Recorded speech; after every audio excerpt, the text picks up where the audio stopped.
Well, hello everyone, it's John Laughland here. I'm speaking to you this week from Amsterdam. You can maybe see the boats going past in the canals outside the window.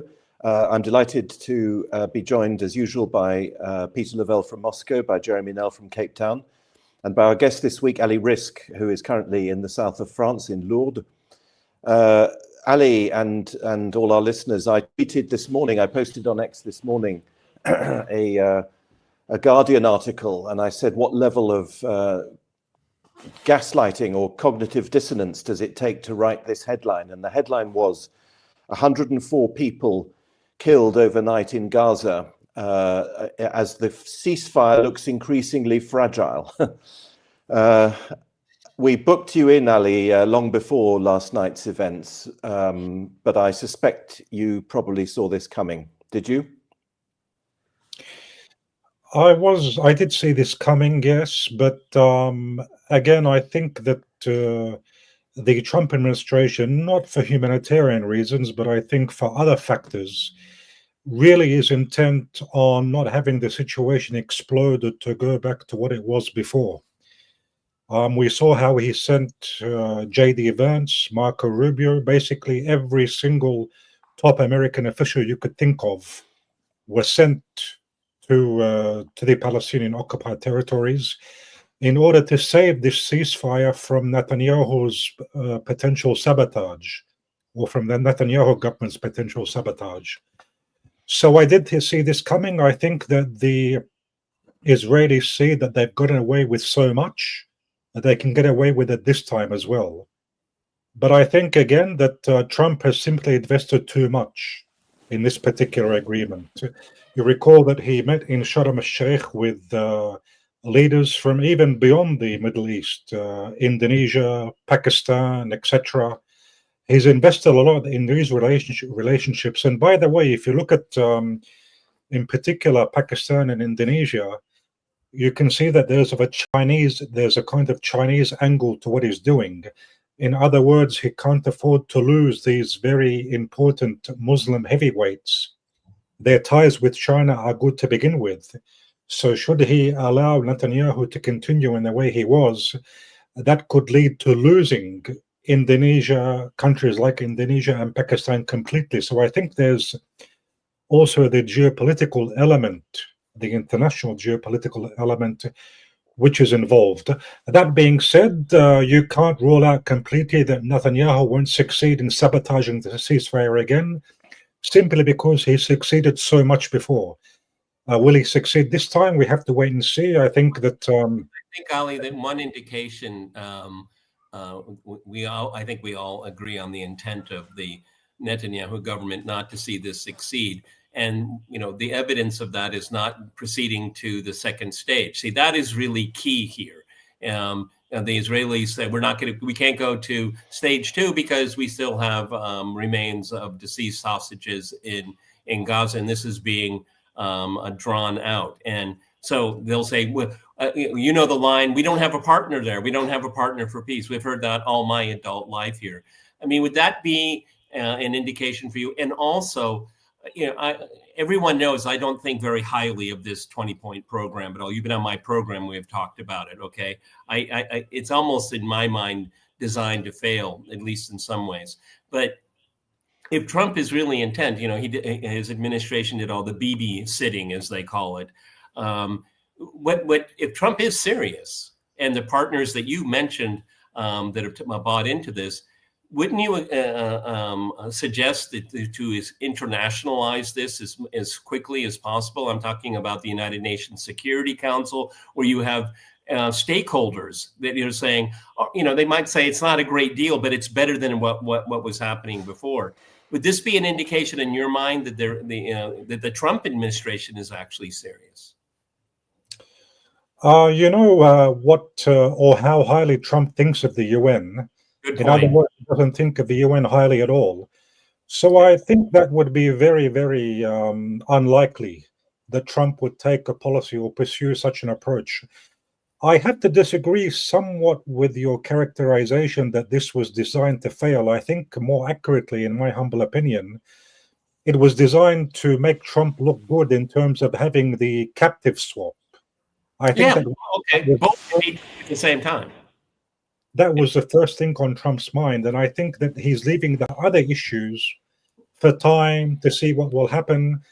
Now, in my humble opinion, the most likely scenario is that this first phase is going to drag on for quite some time, meaning you're going to see surgical strikes, you're going to see escalation, like we saw yesterday, similar to what happened in the aftermath of the ceasefire agreement with Lebanon, but without the situation being dragged to a full-scale war which existed before the ceasefire. Again, I could be mistaken, but that is what I see. That I think is the most likely direction which we're headed towards. The Israelis, again, they could sabotage the agreement, but I think this time it will just be too risky to go ahead in that direction, to sabotage something which Trump has invested so heavily in. He's gotten all the Arab and Muslim countries to get involved in Sharm el-Sheikh. So this time, I think, can't be compared to previous cases. You didn't see this high-level investment. You even have, by the way, something which we haven't talked about yet, a new American military base in Israel, a new American military deployment to make sure that this situation is thought through. So I think the Americans have plans of this region which go beyond the Israeli ideological messianic agenda, which is adopted by Netanyahu and also by right-wing members in his cabinet.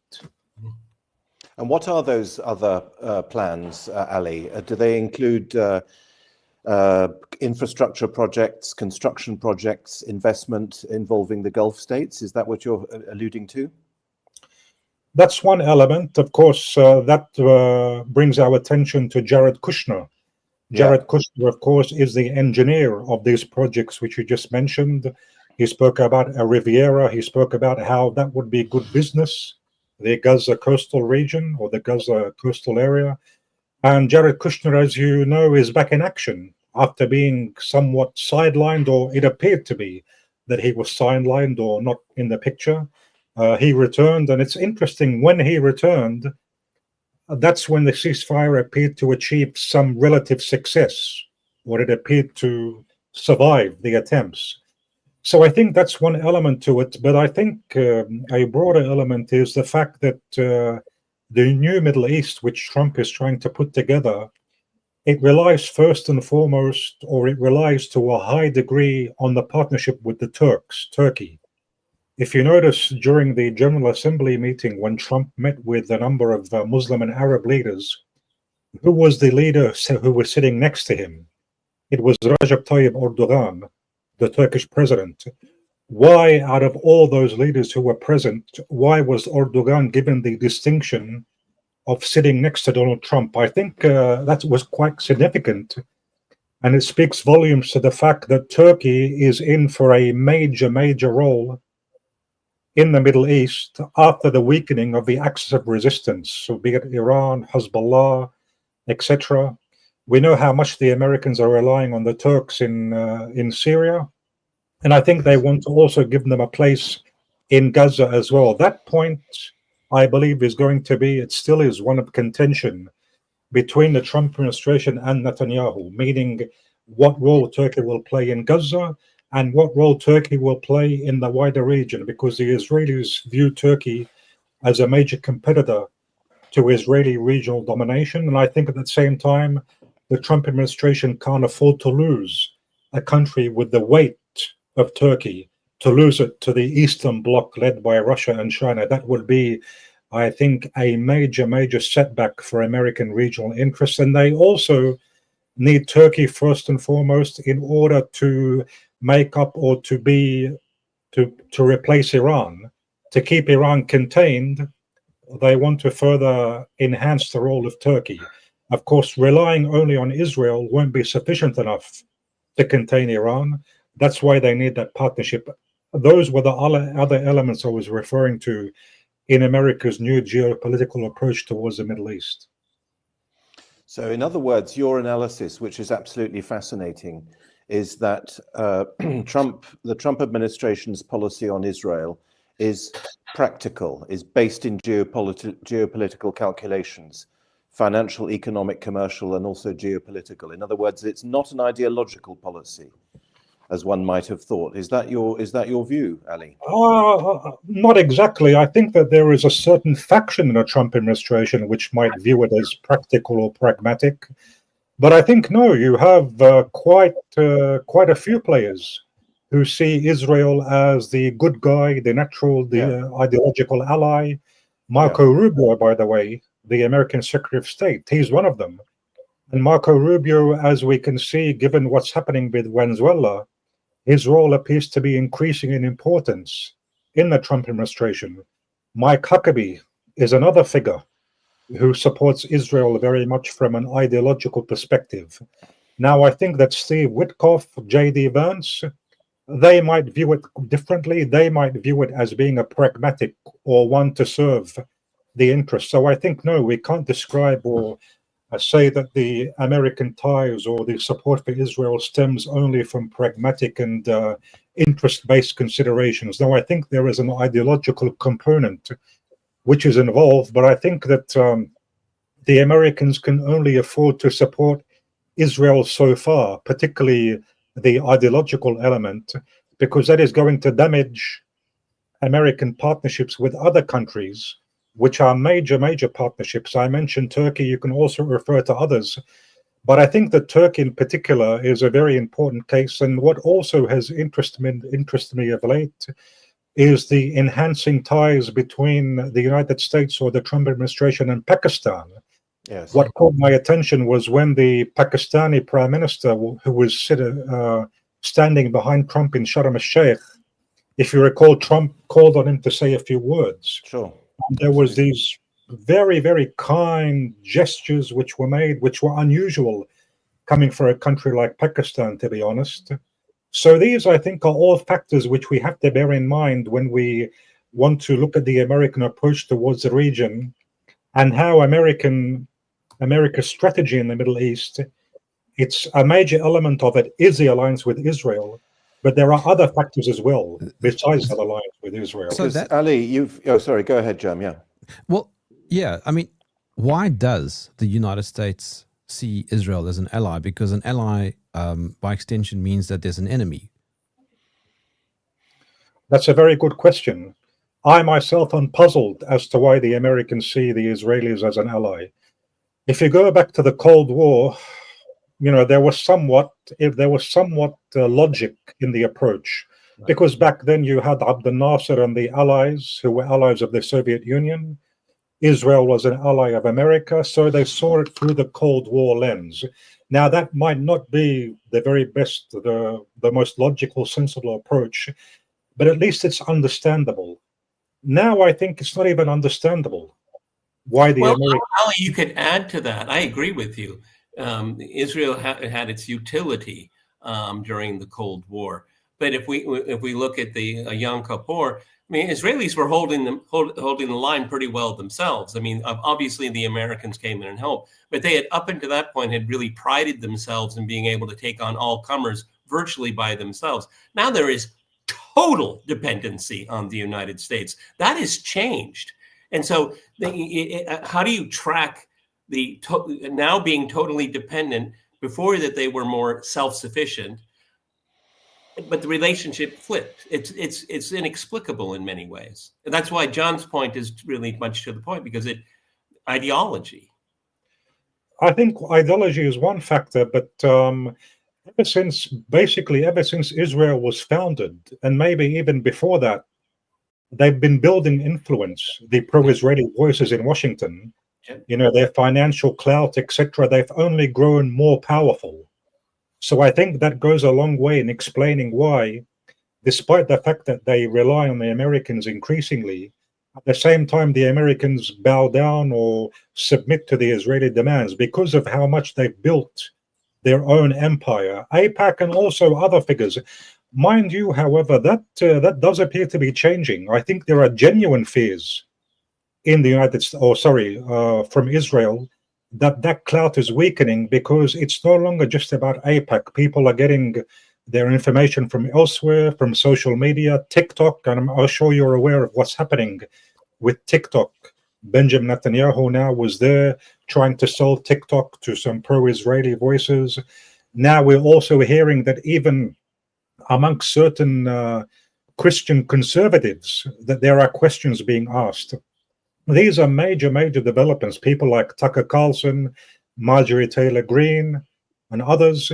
So I think that this is an ominous sign for Israel. It might not show immediately, but I think it's bound to show in the end. And I think I mentioned, Peter, this to you in one of the programs.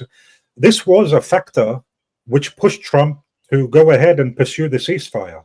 The domestic situation in the US, I think it was just becoming... Ali, I'm sure none of us here, maybe our significant others, but none of us here read Vogue magazine.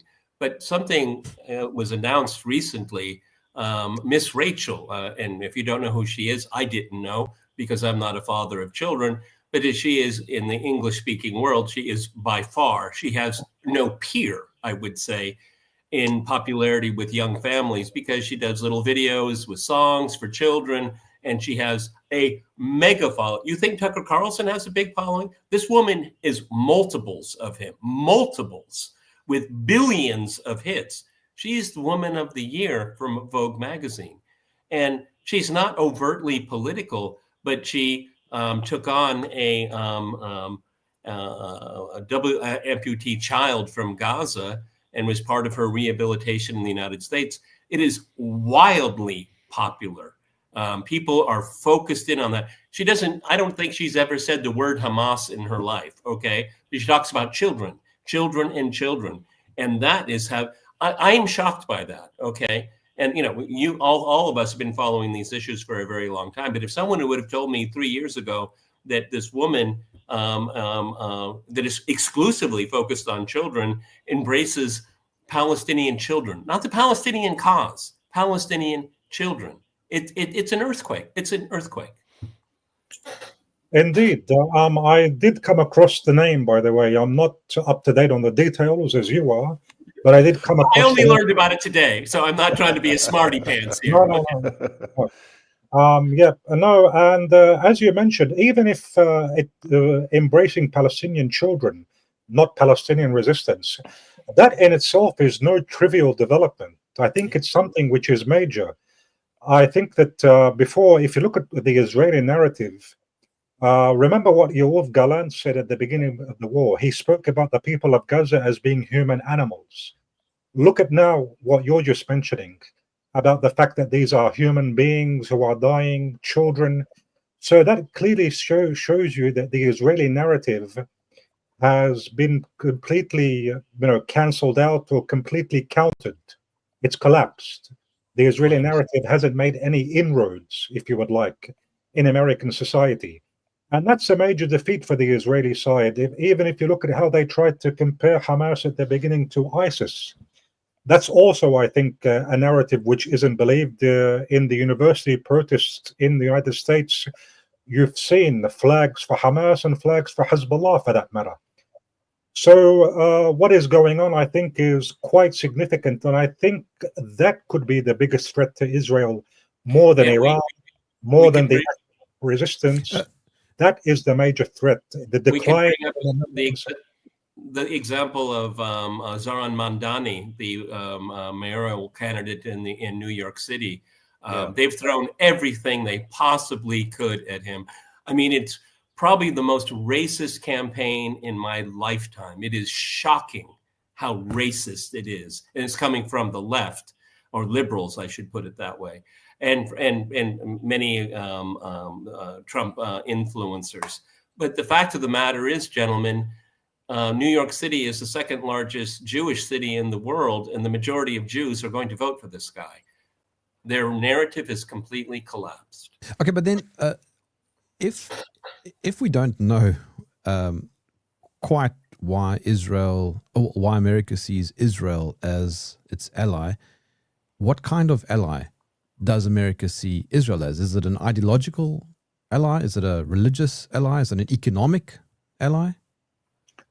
I think that there are certain components in American society, or in the American executive, if you would like, who do see Israel as an ideological ally. Yes. You still do hear this phrase of the Judeo-Christian alliance. That phrase is still there.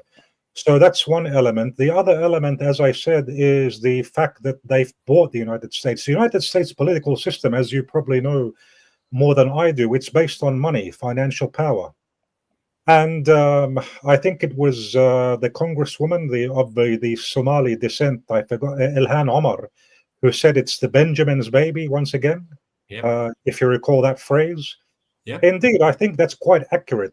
Yep. It's the Benjamins, it's the ideology, the Judeo-Christian alliance. But I don't think anyone, however, views Israel as something which is of any strategic benefit to the US. I think it would have to be the opposite. The Israelis are becoming a strategic burden on the US, which also, again, makes me question why. It puzzles me why this insistence. And the only conclusion I can reach is that you have the domestic power and you have this very strong ideological element. And remember, it's quite difficult to break with ideology. It's easier to break with interest, but it's very difficult to break with ideology. And that's one factor which has made this, I don't want to call it an alliance, maybe this kind of affiliation last that long. The Americans being affiliated or being part of Israel's Middle East agenda. That's how I put it. Not Israel being part of America's Middle East agenda, America being part of Israel's Middle East agenda. Now, again, this might be changing. I do see that there are some points of contention between what Israel wants right now and what America wants right now in the Middle East. Maybe not major points, but there are points of contention, particularly with this government, the Netanyahu government, and people like Ben Gvir and Smotrich, who have ideological thirst for some kind of greater Israel. And this often doesn't serve American interests well, particularly in terms of America's regional alliances with other countries. Ali, in your earlier answer to one of my questions, you described the various things that Trump is bringing together. You mentioned Turkey, which obviously has a complicated, to say the least, relationship with Israel. You mentioned Indonesia, Pakistan. You mentioned the rival factions within the Trump administration. On the one hand, pragmatists, on the other hand, ideologues. You mentioned, and you may have mentioned others as well, all these things. Trump is squaring so many circles with this peace plan, bringing together so many people who otherwise would be in conflict. It's either a phenomenal game of 4D or 5D chess, or it's a lot of bluff and bluster. And I don't know what your view is, but I'm often asked about Trump's foreign policy, and I often reply that it's completely illegible. We often just don't know. We're left shaking our heads because he says one thing one minute and another thing the next. What is your sense of how it's going to be possible to keep this show on the road, given these massive internal contradictions, both between different countries and also within his own country? John, I call Trump's foreign policy charm and harm. Yes. That's how, yes. Charm and harm. I'm yes. sorry, Ali, what do you think? But I mean, can his personality, which is obviously immense, create reality? Can it? Is his dominating personality enough to dominate reality and to make reality bend to his desire, or is the whole thing just going to turn out to be a vast bluff? I agree with you that Trump is not a good chess player, if you would like. I don't think that he thinks maybe that he pursues strategic policies, but I think that most of it is for theatrics and for show and to try and portray himself as having made major achievements. Now, the fact that he gathered these many different countries, Pakistan, Indonesia, Turkey, brought them all together in Sharm el-Sheikh. I think Malaysia was also present. I think that was for show, yes. But at the same time, it was quite an extraordinary scene to see all those politicians who were there. So he did achieve something, even if it was for show. There was something there. Will he be able to follow through? Look, the ceasefire appears to be holding. It's fragile, but it still appears to be holding.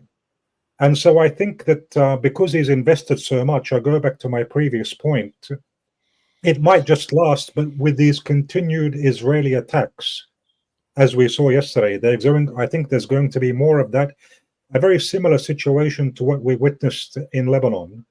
But generally, I believe that the ceasefire is going to hold, even if it holds, in a very difficult way, or it faces extreme hardships and difficulties. I think it is going to hold. And I think that Trump's next step, it's not clear that he has looked into his next steps to begin with, or studied these next steps very clearly. I think that what he wanted to do was to make this achievement. Always, when we look at Trump, we have to focus on how he sees himself or how he wants to appear on the international stage. Now, he appears, or he sees himself as appearing on the international stage as a peacemaker, as a person who liberated or freed captives. And so I think that was what he focused on. I don't think he's focused too much on what comes after that. Even J.D. Vance, by the way, said this. He said, we don't have a clear picture. I'm not sure the exact words. We don't have a clear idea of how to disarm Hamas. Something along those lines. So it's clear that the American administration has delayed other issues until later on, and now wants to focus, first of all, freeing the captives and trying to preserve some kind of a truce, however fragile it may be, but to preserve some kind of a truce. And later on, I think one of Trump's other major priorities is to make that normalization between Saudi Arabia and Israel. And here, this brings me back to the role of Jared Kushner. But how possible will a normalization be when Israel keeps violating the agreement in this way? You mentioned now the number of Palestinian deaths yesterday. Will these Arab countries be willing to go along with a normalization process in light of these Israeli violations, in light of a fragile ceasefire? I have to tell you, in my humble opinion, and you might be surprised, I think some of the Arab countries will be ready to normalize, even if it's a fragile ceasefire. Be it Saudi Arabia, be it other countries. There are pressures, by the way, on my own country, Lebanon, these days, in order to start talks with Israel and start the process of normalization. So that's the Trump agenda. How much he will get, how far he will get, nobody knows. I think the fact that they're thinking about Lebanese-Israeli normalization teaches you that they don't know much about the region, because anyone who has the slightest idea about the region would realize that Lebanese-Israeli normalization is basically a mission impossible. I think they're possibly encouraged by the signs coming from Ahmad al-Shara in Syria. But with other Persian Gulf Arab countries, I do think that he might succeed, I have to say. If you listen, sorry, we've all got questions. Go ahead, Jeremy. Sorry. No. Go ahead. Yeah. If you listen to Vanessa Beeley, she's exceptionally. I listened to who? Sorry. Vanessa Beeley. She's exceptionally critical of the neighboring countries, saying that they've all been sort of soft-powered into a kind of Zionist pro-Israeli position, and so therefore the hand that they play is not a very strong hand at all. Would you agree with that assessment? I was just alluding to that when I said that these countries might normalize. That's exactly what I was alluding to, that they will. Exactly. Saudi Arabia, the UAE. You have to remember, it's not just that they're weak. I think that they even, and I'm not saying this to criticize, I'm just describing reality. I think that they naturally see Iran and Hezbollah in Lebanon, they naturally see them as being enemies, and they don't see Israel as being a natural enemy. Again, I'm not saying this in order to criticize, I'm just describing how I believe these regional countries pursue their policies. So yes, they don't have a lot of influence. At the same time, and even if they do have a lot of influence, I'm not sure that they're ready to use this influence to try and weaken Israel or to try and challenge the American administration. We did see some kind of defiance when there was an attack on Qatar. And I think this was also a factor which made Trump double down or put some real pressures on the Israelis. But if their regimes are secure, I don't think they'd have any problem in putting the Palestinian cause aside and pursuing a normalization. Now, but I did mention the fact that if the Israelis continue with the violations, their populations might be reluctant if the Israelis continue to escalate. So that's a factor, I think, which the Trump administration, if it's wise, if it does want to achieve or guarantee normalization, I think it would be wise for it to clamp down on these ongoing Israeli violations, because some of the Arab regimes, yes, they have no problem, but they have to take into account their populations as well. You're saying that these, and I think of the Gulf countries and other Arab Muslim countries, the prospect of prosperity trumps the fate of the Palestinian people. The prospect of prosperity, I think, the prospect of going into a regional alliance to contain Iran, that's a major priority for Persian Gulf Arab countries, especially Saudi Arabia. And I know we've seen some somewhat positive developments recently between the Saudis and the Iranians, but I wouldn't buy too much into that.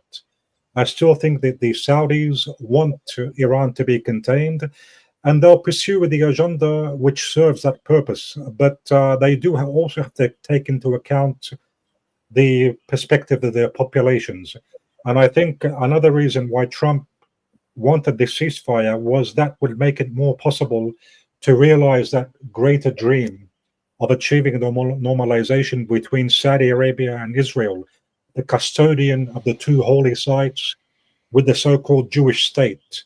You know, how's that for a Nobel Peace Prize? That, I think, is Trump's. Ali, do you think that Israel agreed to the ceasefire also because it was exhausted? In other words, is there also realism on the Israeli side? They unleashed terrible brutality in Gaza, as we know, probably genocide, and yet clearly they haven't achieved their aims, at least not as quickly as they had initially hoped. In other words, is the situation comparable to the one with Iran in the so-called 12-day war, when in fact Israeli weakness was there for all to see? Is that part of your analysis? To be honest with you, no. I don't think that was a factor pushing the Israelis to end the war. I do think that their army was exhausted, yes, but I don't think that was a factor. I don't think that the Israeli political elite attached too much importance to that. I think that there was a determination from Netanyahu, and even more so from the right-wing cabinet, to continue with this war. I think that what led to a change was the fact that the Trump administration got real this time in terms of putting some pressure, maybe changing course somewhat, putting some real pressure on Netanyahu. I think that was a major factor. I don't think it can be compared to Iran. Iran was able to inflict significant more damage on the Israeli home front than Hamas. And I'm not trying to underestimate the capabilities of Hamas, but we all know there's a big difference between the damage Iran can do and the damage which Hamas can do. Ali, we've already talked about Iran here. It's being highly anticipated. It's amazing the times we live in anticipation of another assault on Iran by the United States and Israel. There's no attempt at diplomacy, just like in Ukraine. How much is that part of the calculus? Because I think there's an interwoven issues here. The G word became commonplace. Genocide became very common in Western parlance. A ceasefire is a whole lot better than genocide, okay? And if you can keep calling it a ceasefire, you're not saying genocide. And this is part of their Hasbara approach, okay? At least they're not talking about that now. And you're saying that the IDF wasn't exhausted, but they certainly want to have a laser-like focus when it comes to the next assault on Iran. Are these interconnected? I do agree that the Israelis are going to focus on Iran right now, but I'm not sure if ending the war in Gaza was part of that. Before, when they launched a previous attack on Iran, the war on Gaza was ongoing, was continuing. And I think that if they are going to launch a war on Iran, I think they're going to have to need the Americans to be with them.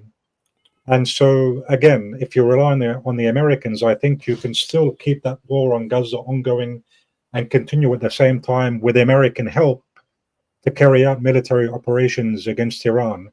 So no, I don't think that it's either this or that, but I do agree that there is going to be a focus on Iran right now and on Iran's allies. And if you look at what Trump said during his Knesset speech and also what he said in Sharm el-Sheikh, he called on Iran to be part of the peace process, basically. And Iran is never going to be part of that peace process, trying to enter some kind of a normalization with Israel.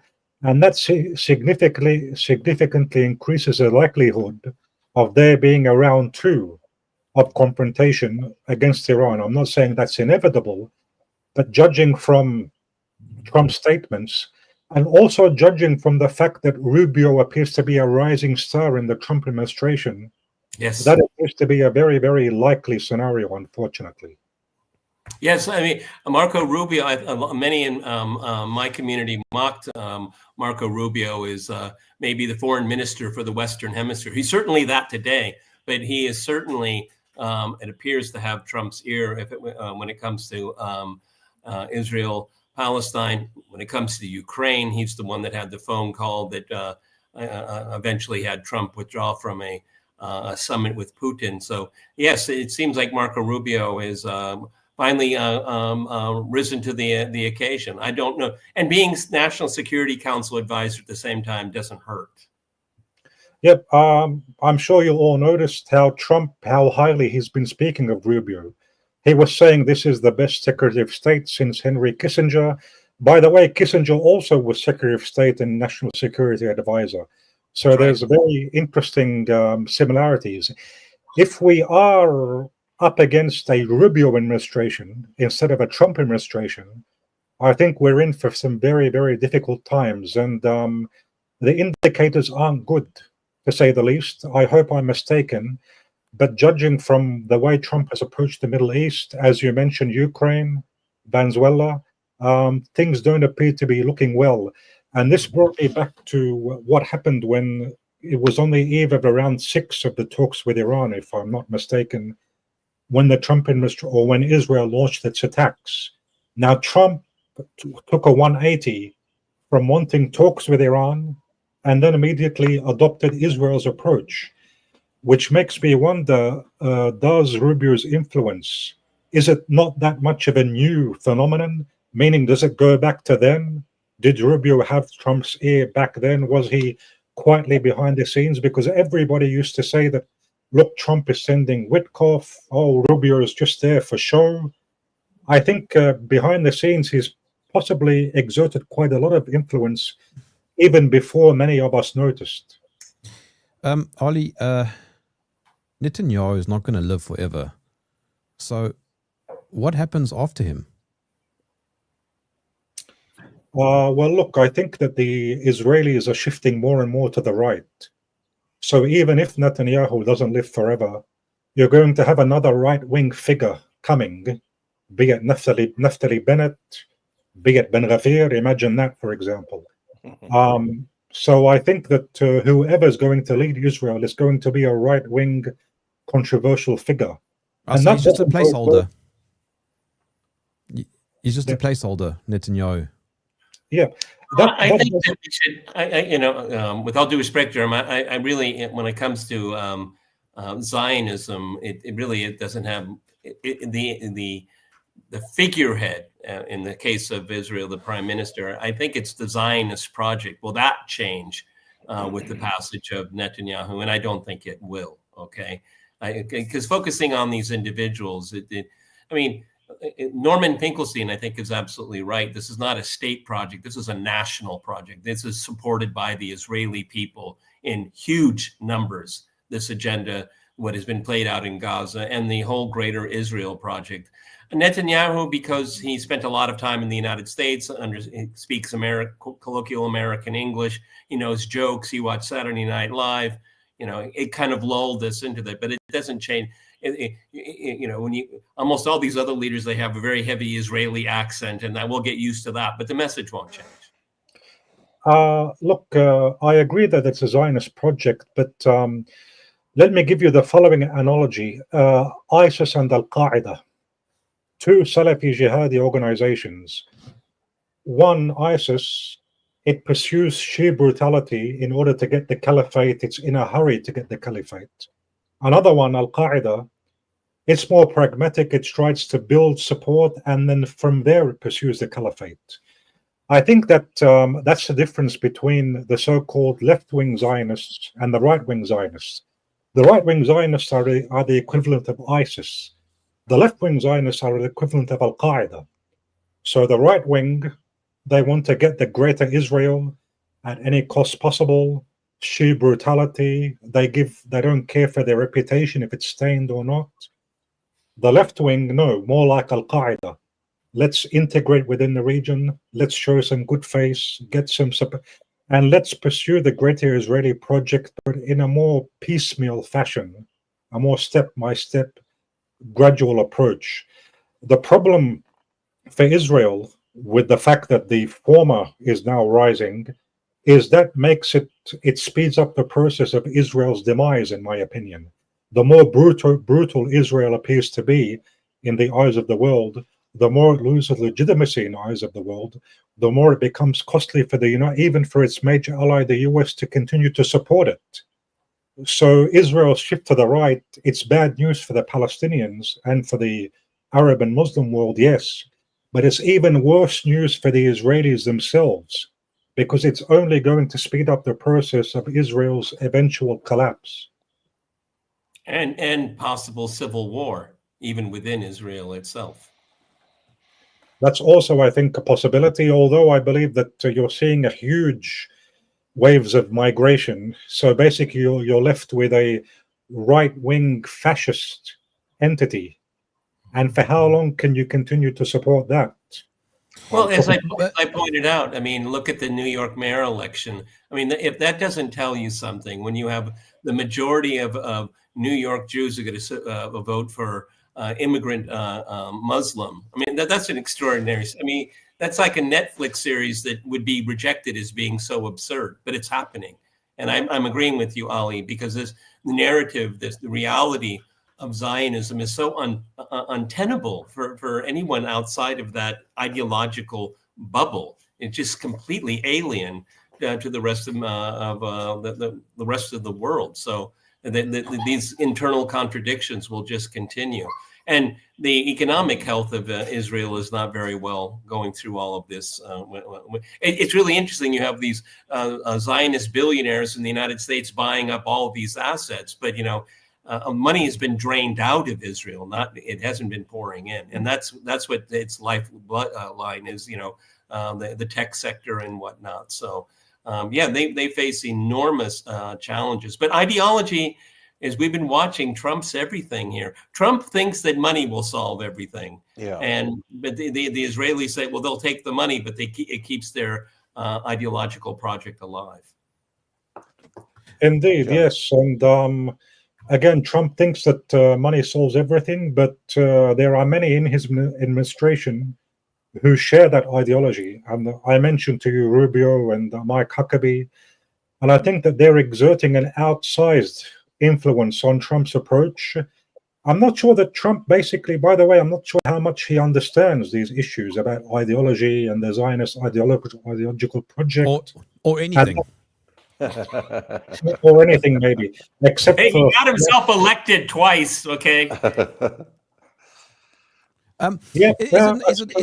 Is it not also bad news that other countries just don't seem to care? Yeah, you have China that's still exporting DJI drone technology to Israel. Yeah, look, I think that every country has its interests. You can't compare China's approach to Israel to Iran's approach. But that's not to say that the Chinese stance towards the Israeli-Palestinian conflict hasn't been interesting. I mean, China has tried to distinguish itself. It has spoken about Palestinian rights. It hasn't condemned Hamas and treated Hamas, by the way, as a terrorist organization. And that, I think, is important. Even when we look at the Russian stance, it's the same. I've heard that argument quite a lot, particularly in my region in the Middle East, that these countries were expecting more, etc. But this takes us back to ideology as well. How much is there an anti-Israeli ideological element in China's foreign policy? China says it's anti-colonialist. Yes. Now, if the Israelis appear to resemble increasingly a colonialist project, you might see China changing face, particularly when China is trying to position itself to be the leader of the global South. And we all know the sentiments of the global South towards Israel. So if China aspires to take up such a role, I think we could see some interesting developments in Chinese-Israeli ties and maybe some more Chinese criticism and a more firm Chinese approach towards Israel. If China focuses on its interest in the global South and being a leader of that region. Long game. I think that Israel's shift to the right is going to speed up that game. The more it shifts to the right, the more it's going to speed up this process. So if I were an Israeli who cared for Israel, I'd be praying that the left comes to power, not the right, if I were in their position. But for me, as a Lebanese, I have to say I'm quite satisfied with the fact that you have right-wing ideologues in power, because that says a lot, it reveals a lot about the truth. Are you an accelerationist? I'm not sure. I'm not sure if I buy that. I mean, I regard what's happening in Israel and in Gaza with absolute horror. But to me, and in spite of what I said a moment ago about them perhaps being exhausted, you win by winning, and they have devastated Gaza. They've made a desert and called it peace. They'll presumably have struck the fear of God into the Palestinian Authority. When they will move on the West Bank, who knows what they want to do? Who knows? But they're in power. They've objectively. I mean, perhaps not totally yet, but they've severely weakened one of their enemies. They've, of course, weakened their enemies in the region. Surely they're winning, Ali. No, don't misunderstand me. No, look, they've dealt some huge blows to Hezbollah, for example, in Lebanon, with Hamas as well, assassinating Yahya Sinwar, other figures. Iran, they dealt significant damage. They were able to get Trump also involved in a war against Iran, which was also something quite important, because Trump had said he never wants to enter new wars. So look, there's no doubting that they've made some significant gains, but I'm talking about the longer term, in terms of Israel's longer term strategic security. I'm talking about a similar situation to South Africa. How long is Israel going to be acceptable, particularly the more it shifts to the right? How long is it going to be able to preserve this legitimacy? Now, I think that one reason that has enabled Israel to last this long, as opposed to apartheid South Africa, is the fact that Israel has this clout in Washington. Apartheid South Africa didn't have that clout in Washington, didn't have these billionaires. So that helped Israel. But how much can that help? How much can this go? I think there are already signs that you have fears. For example, apartheid South Africa, you had no TikTok, no social media, no one who was filming to the rest of the world what was going on. Now you do have that. So I think that in the long term, strategically, the Israelis are going to be in trouble, even if they have made these gains that you referred to.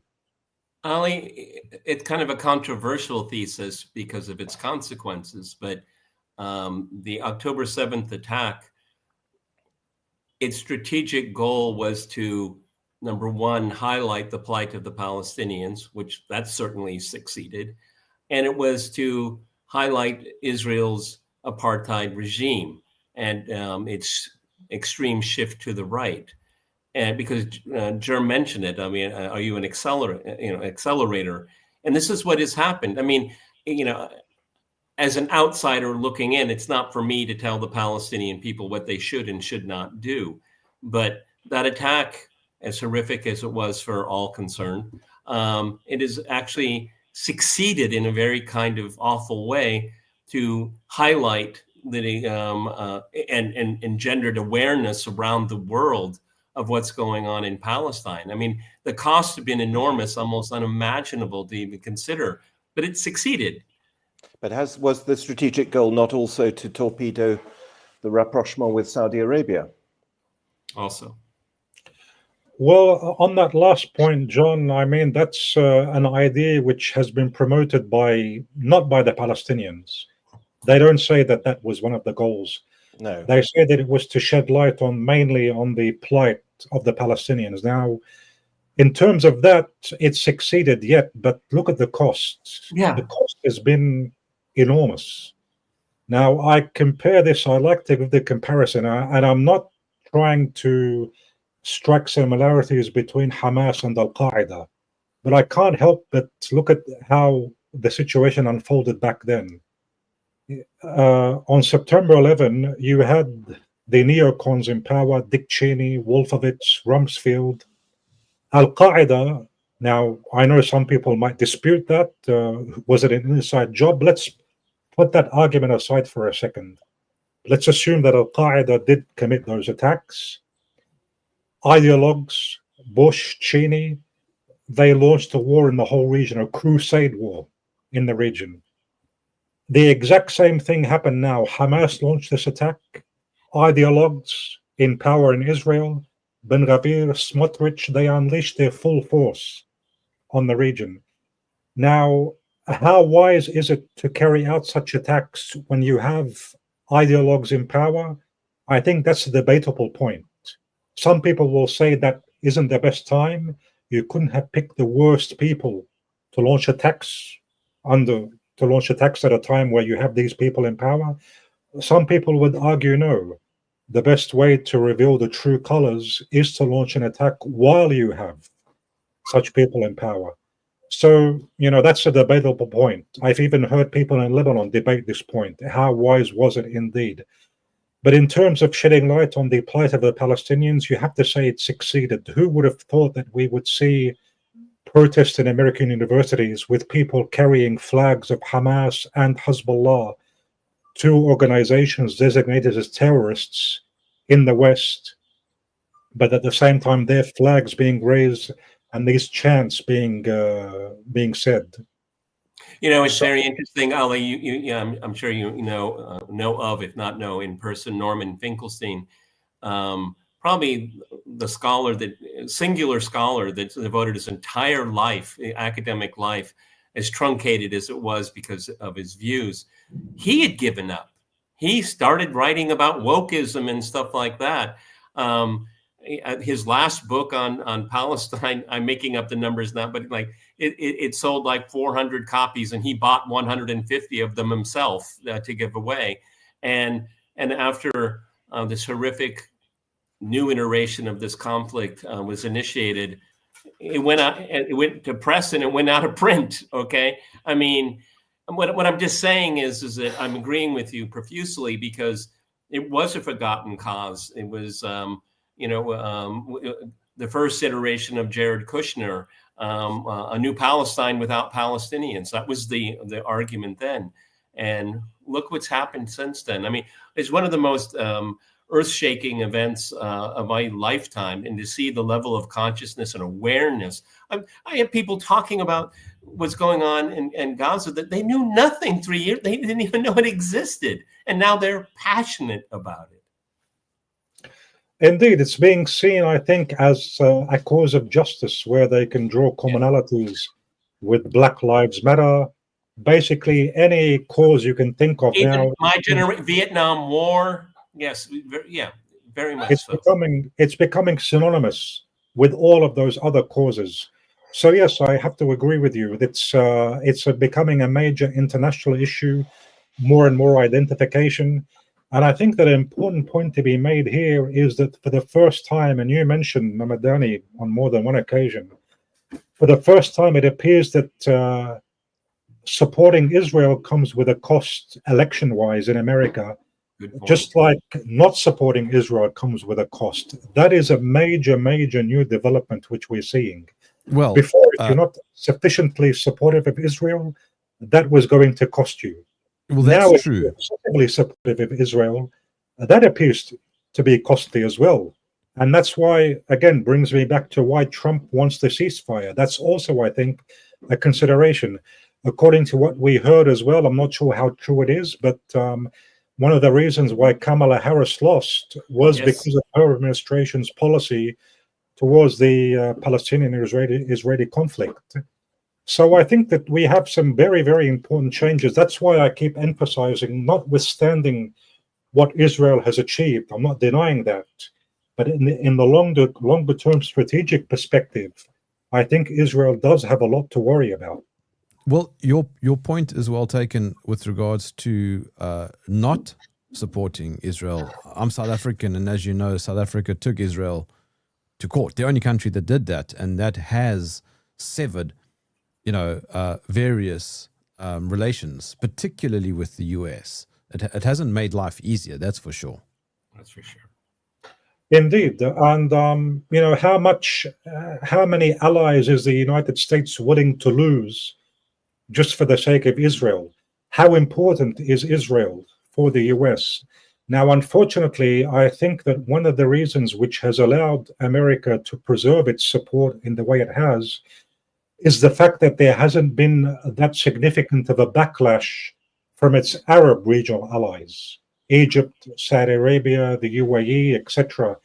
If these countries had a different stance, if there was a real backlash against American excessive support for Israel, I think that would lead to significant changes in America's policy in terms of supporting Israel. But because these Arab countries have been so reluctant, and because they even see themselves in some cases to be on the same side of Israel against Iran, that's allowed the Americans to continue to support Israel in the way they have. Now, unfortunately, I'm not seeing much in terms of the Arabs changing their stance and making the Americans think twice before they support the Israelis in the way they do. I think that, on the contrary, countries that are closer to the United States, like Colombia, they're the ones which are changing stance. But how important are they going to be? How much will they weigh in on American decision-making? I think that the Arab countries, if they decide, they have a lot at their disposal which they can use in order to influence the American approach.